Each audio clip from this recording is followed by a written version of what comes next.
गायों का गाड़ियां रोका जा रहा है। हम गौरक्षक है, गाड़ियां रोकेंगे। असदुद्दीन ओवैसी, आज ये दुर्घटना हुई, आज हमारा गौभक्त अंदर जान से लड़ रहा है। अगर एक भी भक्त की जान जाएगी ना, बेगम बाजार छतरी पे उल्टा लटका के तेरी दाढ़ी निकालने लगा देंगे। गौ भक्तों को क्या मामूली समझ रहा है? मगर मैं पुलिस से डिमांड करता हूँ, आप लोग चेकिंग लगाइए और लगाकर एक भी गाड़ी अंदर नहीं आने दो, क्योंकि आज हमारे गौ भक्तों का ठेस पहुंच रहा है। गौ भक्तों को ये अस्सलाम वालेकुम वरहमतुल्लाहि वबरकातुहू। आप लोगों के दरमियान में एक अहम वजह से आया हूं, ताकि आपने जो ये वीडियो देखा, इसने बैरिस्टर असदुद्दीन ओवैसी को सिर्फ और सिर्फ मजहबी तौर पर और शख्सियती तौर पर टारगेट करा।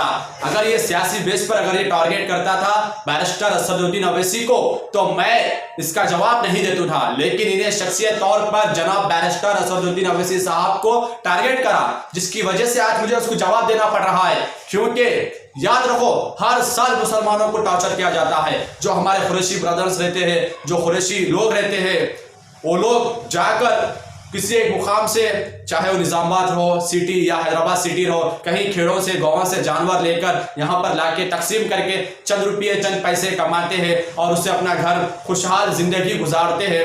जहाँ से ये लोग खरीदते हैं हमारे चंद ऐसे हिंदू भाई, आप जाकर देखो कहीं गाँव में हिंदू भाई जो साल के 12 महीने, साल के 11 महीने इनको अच्छा पाल पोष के, इनको खिला पिला के, जानवर को छोटे से बड़ा करके, ये लोग जब बकरीद का मौका आता है उस वक्त हमारे कई हिंदू भाई जो जानवर को बेचते हैं, और हमारे जो कुरैशी ब्रदर्स के जो लोग हैं वो लोग जाकर वहां से खरीद के लाकर यहाँ पर वो बड़े बड़े लोग, जो पैसे वाले लोग, जिनको अल्लाह ने माल से दौलत से नवाजा है, जो कुर्बानी दे सकते हैं, वो लोग पाड़े खरीद कर वो लोग भी जब कुर्बानी देते हैं तो हमारा इस्लाम ये सिखाता है कि गरीबों में तकसीम किया जाए। इस पर हम अमल करते हैं। लेकिन वो काला लेडू, वो जानवर की नस्ल जो बैरिस्टर असदुद्दीन ओवैसी साहब को ये कह रहा कि तुम्हारी दाढ़ी काट के, ओवैसी तेरी दाढ़ी काट के मैं बेगम बाजार पर उल्टा लटकाऊंगा, तो अरे सुन रहे जानवर की नस्ल, सोच क्या समझा रहे तू?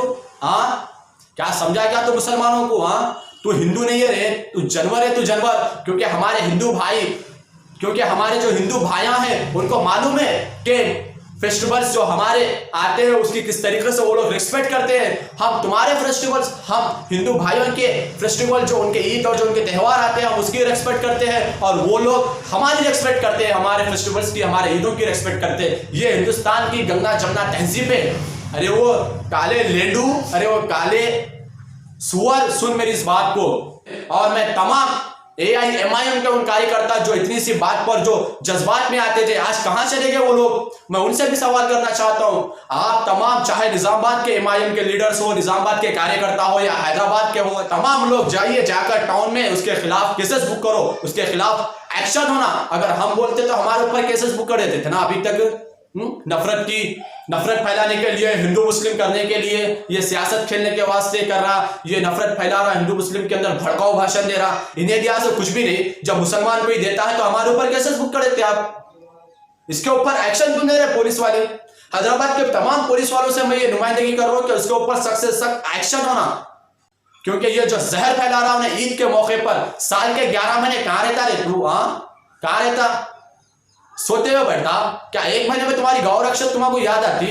अरे हम क्यों काटेंगे भाई गायों को? हम क्यों काटेंगे? कानून के दायरे में रहते हुए हमारी कुर्बानी को दे रहे। हम पाड़ों को काट रहे हैं, हम ऐसे भी पाड़ों को नहीं काट रहे जिनका कान कटे हुआ हो, जो जख्मी पाड़े हो। हम वैसे लोगों को, वैसे पाड़ों को तो नहीं काट रहे ना, क्योंकि हमारा इस्लाम खुद हमको इस बात की, ताकि हमारा इस्लाम खुद हमको इस बात की इजाजत देता कि हम तंदुरुस्त जानवर को काटना चाहिए, अच्छा तंदुरुस्त पाड़े को काटना चाहिए। हम क्यों काटेंगे भाई तुम्हारे गायों को?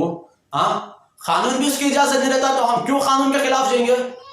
ये हरगिज, ये जो इसने काला लेंडू, ये सुअर काला जो हमारे मुसलमानों के खिलाफ जो भड़काऊ भाषण दिया है, मैं उसकी सख्त मजम्मत करता हूं, और उसके खिलाफ आप तमाम AIMIM के कार्यकर्ता, तमाम AIMIM के लीडरों से ये मैं नुमाइंदगी कर रहा हूं कि आप उसके खिलाफ एक्शन लो।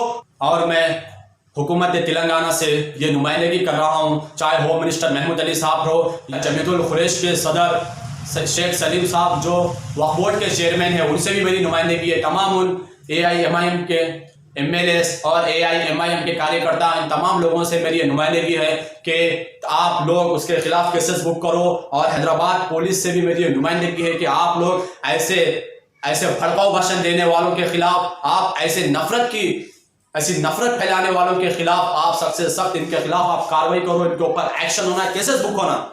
और जो लोग भी बॉर्डर्स पर पहाड़ों को रोक रहे हैं, जो गरीब जो व्यापार करने वाले जो माल ला रहे हैं वहां से, उनका जो नुकसान हो रहा है, उनको जो रोक रहे हैं, उनके खिलाफ भी आप सख्त से सख्त कार्रवाई करना। ये मेरी नुमाइंदगी है chief minister of Telangana KCR साहब से। जय हिंद, जय तेलंगाना।